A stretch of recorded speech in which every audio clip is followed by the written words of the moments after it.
You're listening to Your Purpose and Business podcast, where we connect you to possibilities. I'm your host, Raquel Walters, a two-time best-selling author, millennial speaker, corporate trainer, advocate, and clinical social worker at heart. Your Purpose and Business podcast will connect you with everyday successful people who will share their impactful stories, insights, challenges, failures, and triumphs on how they're navigating the working world, whether by climbing the 9-to-5 corporate ladder or starting, growing, and scaling their business. So grab your pen and notebook because you'll want to implement the nuggets and tools, strategies shared in every episode. Class is in session. Hello, everyone, and welcome to another episode of Your Purpose and Business podcast. I am here with Bradley Kohn, a personal development coach. Guys, you're in for a treat today because with Bradley's bio is so expansive, it's so colorful and so diverse that I know that with this podcast that you're going to be learning so many tools and strategies on how it is that you can apply to elevate your own lives as well as your business as well. So Bradley Kohn is a modern British Renaissance man. He is published poet and writer, multi-platinum award record producer, engineer and songwriter, stuntman, extreme sports athlete, British martial arts medalist, and longtime meditator. He currently lives in Los Angeles and works as a self-mastery and transformation coach.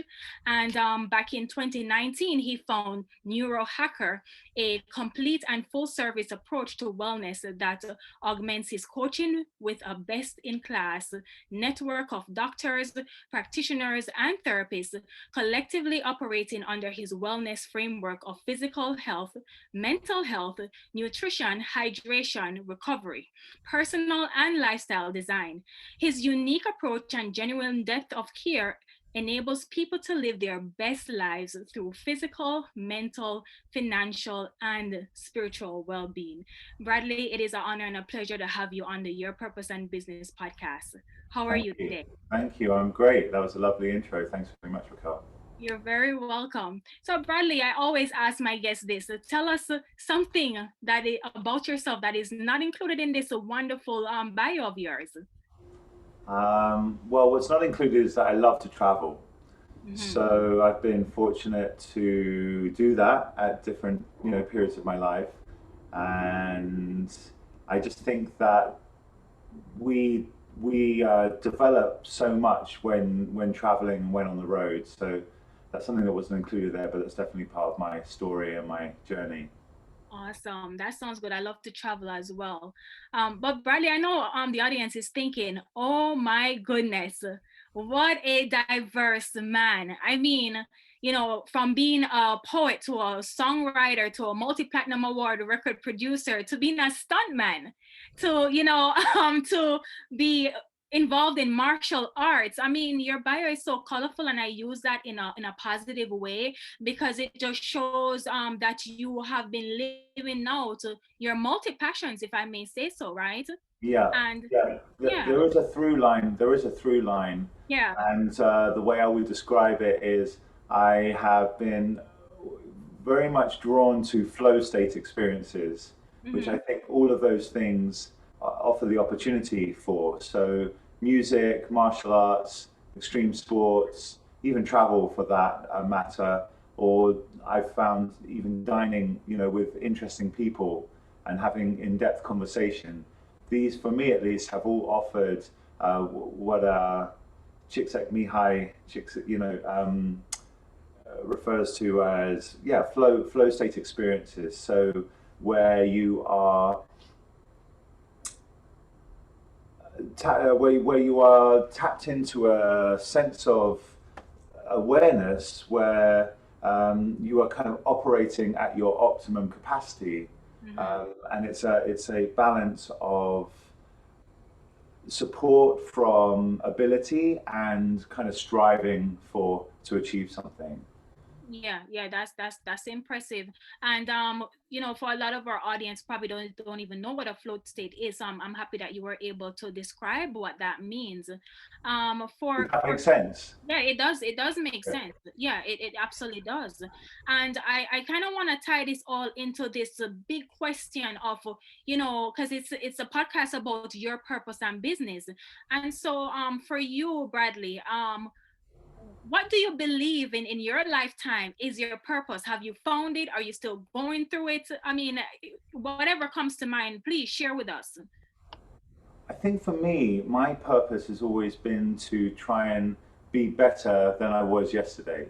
And what I'm now doing as a coach is sharing the tools and the processes that I've learned and adopted along the way, having explored many different areas, and giving them to people in a way that helps them ascend in their own lives. Mm-hmm. So, you know, when I was in music, which I did for a large part of my career, my professional life, I wasn't necessarily trying to be, the best musician or the best pop songwriter, or some of the things that were perhaps being pursued by other of my peers. But I wanted to create something that meant meaningful to me, and it was a more internally driven expression than necessarily some of the outward markers that people are perhaps remunerated for. So that's what it's always been for me. And again, there's a line from a poem that I love. He says, "The race is long. In the end, it's only with yourself." Love And that that. kind of summarizes, I think, what I'm saying there. Yeah, I love that. The race is long, but in the end, could you finish? In the end, it's only with yourself. Only with yourself. But that Yeah. is so brilliant, because you know why? Because as a millennial, and this podcast not only targets millennial, but we have multi generations that listen in, because I believe that everybody can take away from our interviews is that, especially though, let me just speak a little bit on the millennial generation. I mean, for many of the millennials, we believe, well, I don't subscribe to that mindset, but a lot of millennials believe in this sort of microwave society and doing things just because of the metrics, how many likes, how many views. I mean, you want to monetize things, because I teach on that, but what is the purpose behind all of that? It can't only just be for money, right? It's supposed to be for love, or for passion, for interest, for all these things that you just spoke about, that you were in the music industry producing over all these years, and it was really for the love of it, right? Yeah. And I'm so happy that you brought that up and you touched on that, because I think that that should be highlighted, especially in the society that we're living in now, where for some reason we're losing that the word I wanted to say is that sort of value, that true meaning behind why you do what you're doing, instead of for a public recognition, because you want to be a popular or a celebrity, or for a lot of money. Not to say that money is not important, but that should not only be the goal, right? Sure, sure. Yeah. Yeah. So a big part of my philosophy as a coach is to be internally driven. Mm-hmm. Um, and we live in a society where many of the narratives that exist are false. And we're also being bombarded with more information than ever before. So how do you make sense, and how do you find true north, so to speak, in a environment where you can find completely conflicting points of view, right? All you need to do is type into Google, "Is sugar good for me?" or "Is sugar bad for me?" and you get two different sets of results. Right. And the other thing is that most people are unaware of their own biases. And so when they receive information, they are filtering it through these biases, and often don't question where the information comes from or what their biases are, etc., etc. So I try to give people tools that allow them to navigate this. And one of the early tools, or one of the early processes I do with my clients, is go through highlighting and identifying what their core values are. So we all have a set of core values that determine how we see the world, where we spend our energy, how we, what we spend our money on, what we focus on, how we make decisions, who we choose as friends. All of these things are naturally filtered through our values. And what often happens is when people are not aware of what their values are, they will get in conflict with themselves where their values are trying to push them into a certain area or behavior or whatever it might be, and yet the narratives that they're adopting, whether it's from society or it's from their family or their school or environment, whatever it might be, is pushing them in a different situation. And then what you get is people saying, oh well, I should be doing this or that, or because there's this resistance or there's this dissonance. So just being aware of that can in itself create a lot more ease of motion in people's lives. I just started with a client recently and we did this process, and I spoke to him a few days later. We were catching up and he said, it's been so powerful for me. It was really lovely to hear this. He said, it's been so powerful for me. He said, I used to feel guilty for wanting to make money or liking nice things. One of the things we identified in his list of values was he really values aesthetics. So, he has a couple of vintage cars, he has this old Harley, he likes nice jewelry, he likes pretty girls. This all constitutes to his sense of well-being in life. And he's not doing it for materialistic reasons. He's not defining himself by these things or even trying to, accumulate unnecessary belongings. But it's like the things that he has, he likes to be nice and he likes things to look nice and keeps his home very neat and orderly. And it all ties into this value around aesthetic. And also he had other values around making money, being successful and being a good man. And these all kind of tied in together. And he said, realizing this has taken away that sense of guilt or shame around some of these things. And now I realize that's kind of who I am, and I realize why I'm doing it, and I don't have that negative self-talk about it. So that's an example of what I'm talking about there. Yeah, and it's these kinds of things, and there are numerous processes that I do with people, but it's these kinds of things that make people more self-deterministic. So you start to realize, okay, there's a narrative here that I shouldn't be doing ABC, but I know what my internal values are. I know what's really true for me, and I'm going to pursue this course of action. And I'm going to take with it, the positive and negative. Some people are going to applaud me for it. Some people are going to dislike me for it. But I know, what's true for me, and I'm going to pursue that path. And again, it's very important when we do this to not be deluded by our own cognitive biases, right? So, how do you get through that? So that's a whole nother wormhole we can go down, but that's I think that answers your question to a degree. Yes, you definitely did, and I'm happy that you were able to draw that awareness from your client as well. A lot of time, like you said, we have to be true to our internal values, because in the world of social media, your distractions, it comes from all over the place. So it is important to have your values at the forefront of your mind and staying grounded, and being constantly reminded of why it is that you're doing certain things, why is it that you're behaving a certain way, and what it is that you want, and hoping that you're not just looking around and saying, oh, that crystal ball looks nice over there, let me go there, or oh, over there looks nicer, let me just pivot and go over there, because then ultimately what you'll find is that you're not really living authentically, and you're not going to be truly happy, because at the end of the day, I mean, we all want to be happy, and we all want to live a life that's fulfilled to the best of our abilities, right? 100%, Yeah. 100%. Yeah. Absolutely, that's really where I focus as a coach, is how do I help people live their most fulfilled lives. And I think a big part of it is knowledge of self.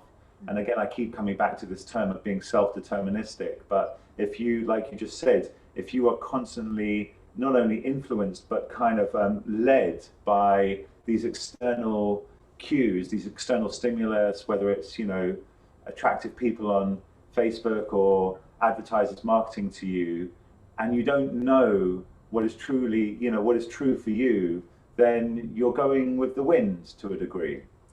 And I like to empower people to have their own internal compass. Yeah, definitely, definitely. I wanted to shift gears a little bit, Bradley. I'm a little bit curious, and I'm sure the audience is too as well. When you were growing up, think back, in teenage years, what were some of the interests that you had that led you into your adult years to try on new things? I mean, did you always wanted to be an entrepreneur in some capacity? I know that music has been a good part of your life, a Yeah. songwriter. Yeah. Just share a little bit about that experience and what led you into your current profession right now as a transformational coach. Yeah, well, it's a long story. If you want me to go back to my childhood, but if you I was always entrepreneurial. I came from a family of entrepreneurs and refugees as well. My grandparents were all diaspora refugees from around Europe, so there was that spirit in us. And I wanted pocket money when I was a teenager, so I would sell knickknacks to my friends. I would wash my dad's car, little things to get money. And when I used to give music lessons when I was 15 or 16 to younger kids. And there was this guitar that I wanted, which was a lot of money for me at the time. It seemed almost impossible. And I thought what I would do is put on a club night for kids my age, so 15, 16-year-olds. But what I did was, because I was because I've always been tall and looked older, I went to a nightclub in London and I said I wanted to put on a night, and the guy just assumed I was overage. I was 18. So I put on this night in an over 18s club, but for 16-year-olds basically, and we had a hit. It was a hit and afforded me enough money to then buy the guitar. So that was the start of it. And I was in the music industry. I basically set up a studio after I left music school and was running that for about 10 years or so. I had some success in the UK, which allowed me to come out to the United States. I was hopping around for a couple of years, eventually settled in Los Angeles, where I had a manager, and I was producing largely indie acts here in Los Angeles. But it was a great run, and around the time I moved out here, my father was diagnosed with cancer. And he was my best friend and the person I was closest to.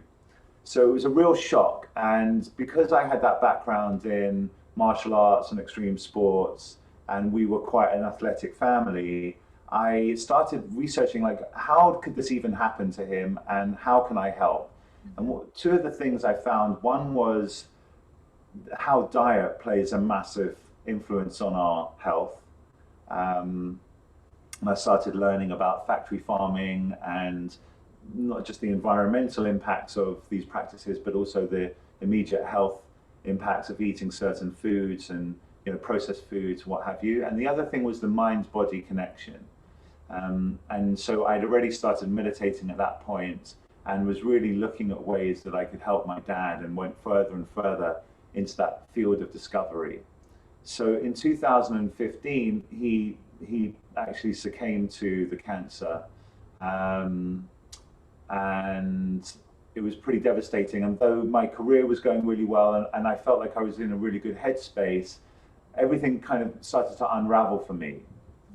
And I guess I hit rock bottom about 4 years later, where I had tried a few different business ventures. I'd been taken advantage a number of times by people I chose to partner with, and found myself kind of, as I said, at rock bottom, kind of broke, not really knowing where I was going next, and thinking, like, what can I, how do I put my life back together, basically? And what I started doing was just focusing on the things that I could control, which was quite limited at the time, right? And so I focused a lot on my physical health and my mental health. And that expressed itself in exercise and meditation primarily. So I started running to the gym instead of driving, or running to the Pilates class or workout class instead of driving. I've never been a runner.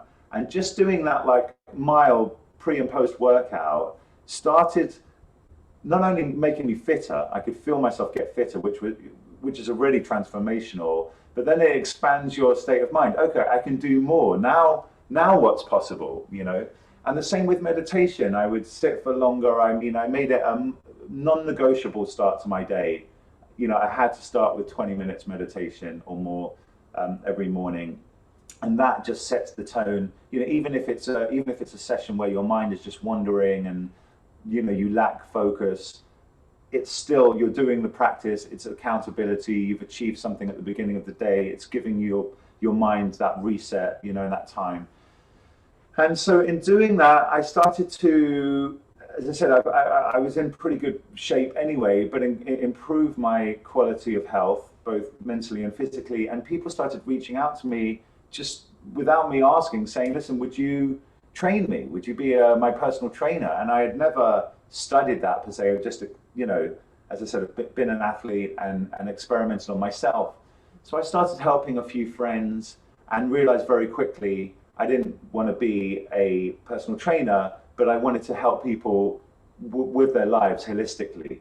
And that's how it started. And I started working on the frameworks and, you know, what works and noticing the challenges that come along. You know, invariably, when you're helping people develop new habits and new ways of being, there are challenges that come up. Sometimes they fall off the wagon. You know, how do you help people who have maybe done great in the first month and then, you know, gone on a bender and it all goes out the window? How do you help them get back, realign and back on track and all of that kind of stuff? So yeah, so the journey started and I really love it. And I love how I get to help people.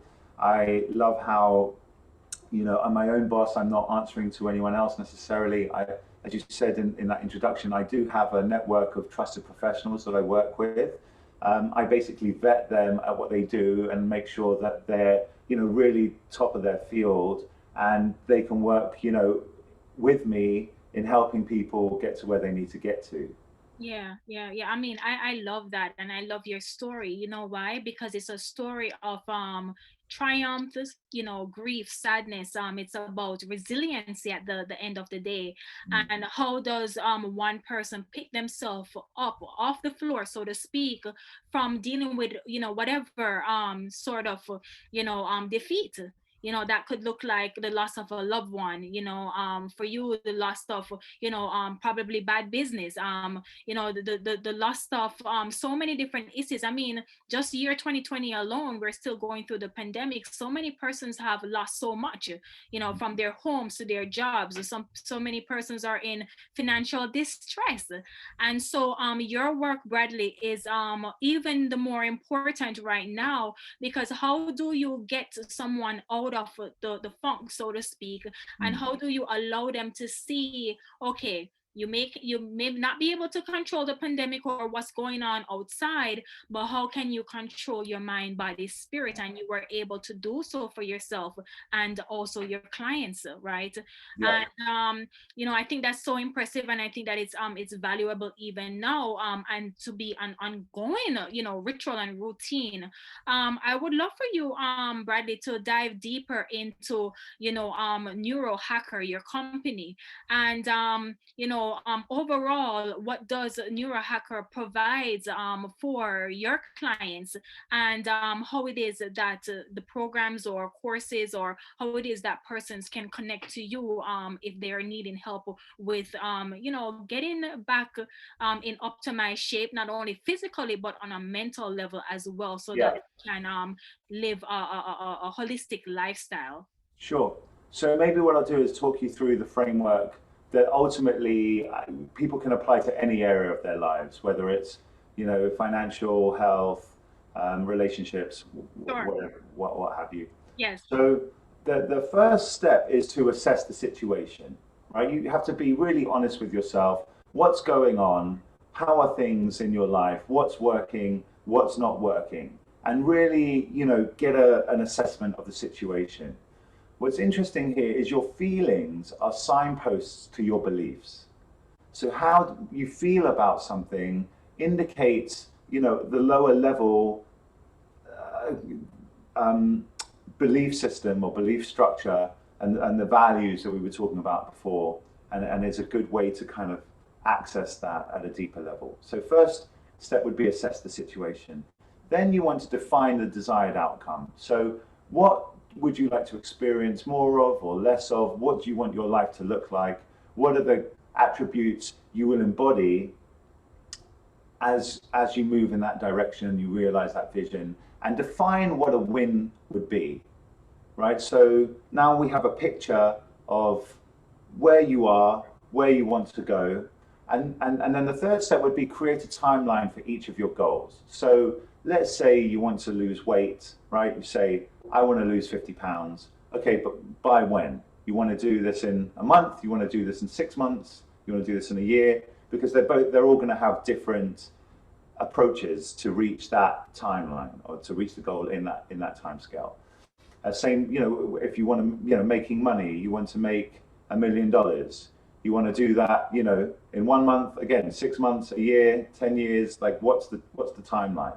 And then start working backwards and creating milestones that you can use as markers to assess your progress. The fourth step would be define the challenges and prepare for them. So what are your weaknesses? What distracts you? How can you maximize your efficiency? And how can you prepare for things that may go wrong? Can you put systems in place? Can you put support network around you? Anything that's going to maximize your effectiveness and your chances of success. There's a great quote that plays into the fifth stage, which says, you will not achieve your grandest vision, you will achieve the lowest standards you are willing to accept.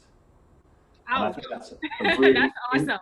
Yeah. It's powerful. So what are the lowest standards that you're willing to accept? And if you are, determined to hit your goals, your grandest goals, then they have to become your lowest standards. That's quite profound. It's quite profound. It is. So start as you mean to continue and employ robust systems that are going to keep you accountable to those standards and stay committed. The next step is integrate your learnings and adapt. So I'm sure you've heard of growth mindset. Mm-hmm. Yes, but for our audience, please explain. Yeah, absolutely. So the growth mindset, rather than a fixed mindset, is where you shoot for a goal. You output the energy that you feel is necessary. Maybe you hit the goal, maybe you don't. Maybe you partially hit it, right? You're on the boards, but you're not in the bullseye. So what worked? What didn't work? You assess the situation, refine your process, refine your methodology for hitting the goal, and then get ready, reload, and repeat, and shoot again. And so you're kind of in this spiral upwards. And that's kind of what a growth mindset is. So rather than having a binary outcome where either you hit the target or you didn't, now you're in a constant process of growing and getting better and better as you achieve your goal. Does that make sense? It does. It absolutely does. Great.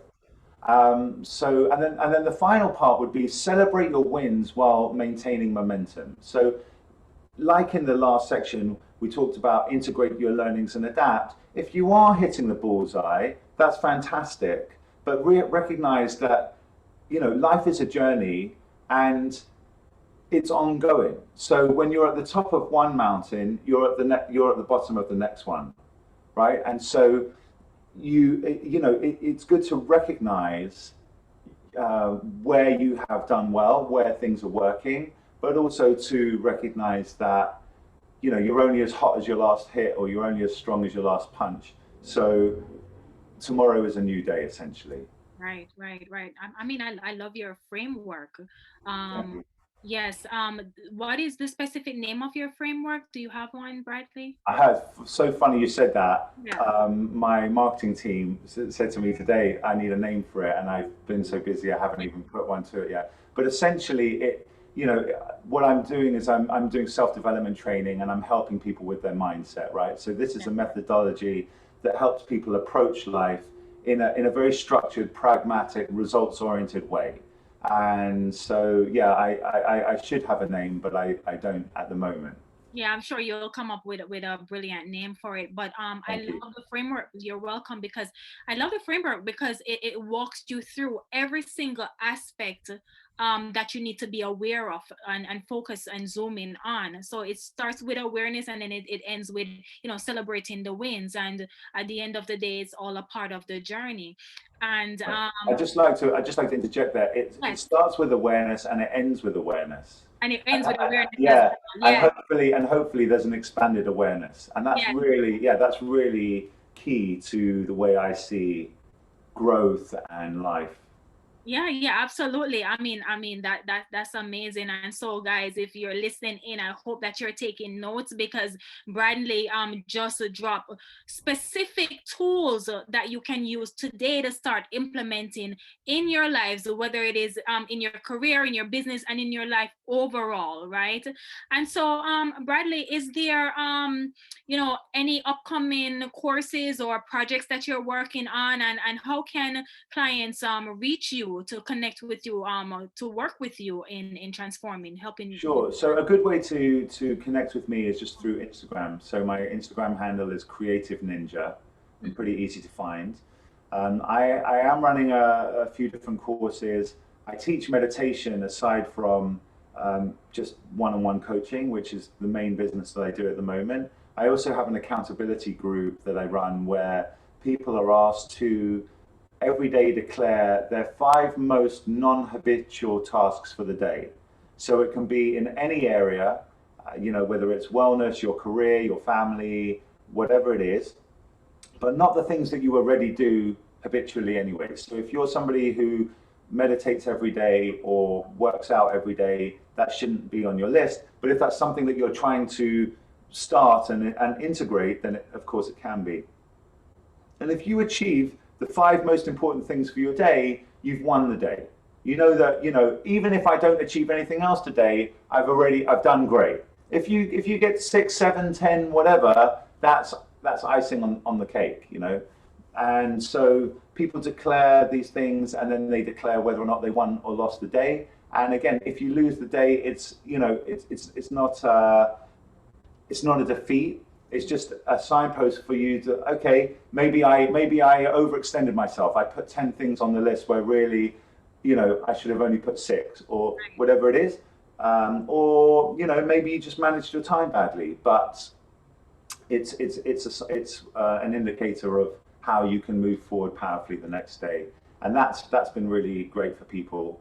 But again, the best thing is really just to reach out to me on Instagram. I'm very approachable. I'm very happy to jump on the phone with people and kind of have a chat and figure out where they are. And then, if they are interested in coaching, I can put together a proposal for them and we can go from there. Awesome, awesome. I love it. And in closing, Bradley, is there something in the morning that you do consistently, that helps you to set the tone for your day? Could you share it with us? Yeah, the first thing I do every morning is meditation, usually half an hour. I practice mindfulness meditation. I used to practice transcendental meditation, but I switched a couple of years ago, and I find mindfulness very helpful for understanding how the mind works and recognizing. I say to people that the biggest takeaway I've got from the mindfulness practice has been differentiating between the way the world is and the way we wish it to be. Right. When you intimately observe your experience and you really focus on the details of what you're experiencing, it highlights the dissonance between perhaps the idealized version of life and what's really going on in that moment. And I think that's very powerful to recognize and to learn and to integrate. Yes, absolutely. Because I also believe that it keeps you grounded, Yeah. and it helps you to stay true to yourself. I know I said that at the top of our interview, but it rings true still, and it will forever be true. So Bradley, it's been an honor and a pleasure to have you on the Your Purpose and Business podcast. You have taken us on a journey. Thank you for sharing your life experiences, and thank you for sharing your framework with us, because I believe that it's powerful and it's going to help so many persons. And I want to let you guys know here over on the Your Purpose and Business podcast, definitely go out and contact Bradley. His information will be in the show notes, so feel free to reach out and book your call with him, so that he can connect with you and learn how it is that he can assist you on in your own life. So Bradley, it's been a Thank pleasure. you. You're very welcome. And as always, guys, thank you for listening to another episode of Your Purpose and Business podcast. And as always, I'll catch you in the next episode. And remember, be good to yourself always. Bye for now. Thanks, Raquel. Thank you. You're welcome. Thank you for listening. If you've loved this episode, let's stay in touch. Head over to raquelwalters.com and subscribe to my email list so that I can send you updates on new episodes, exclusive motivational nuggets, and insider knowledge that's only shared when you join our community.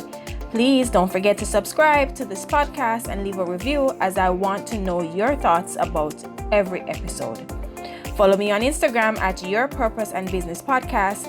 And remember, your life is beautiful, and this is a part of your journey. So embrace it. Speak to you soon.